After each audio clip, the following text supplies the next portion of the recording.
So both of these studies are in the context of like having wellness goals. And in the first study, people either learned about saying, I don't, or I can't as a strategy to like resist the temptation that would take you away from your wellness goal. And then as they were like leaving the room, they were offered either like a granola bar or chocolate. And they looked at how many people chose the granola bar, which would be like aligned with your wellness goals, versus the chocolate, which would be like not aligned with your wellness goals. And basically concluded, like, if you learn to say, I don't, you're more likely to take the granola bar. Good job. The other study was similar. It allowed people to pick a wellness goal. And then they either learned about saying, I don't, saying, I can't, or like just saying no.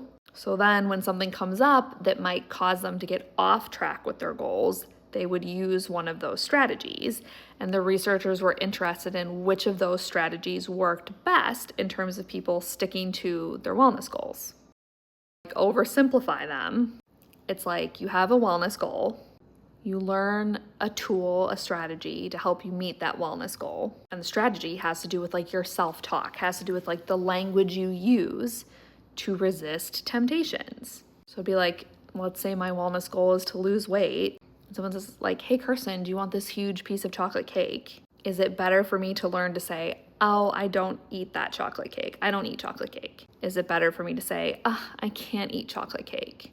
Or is it better for me to just be like, no?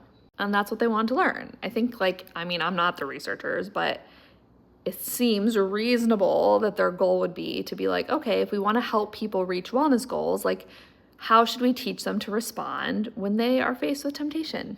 I hope that helps. I can't tell you about one of the studies in the article because the article is actually behind a paywall now, so I can't reread the whole thing. And that is why open access research is just so darn important.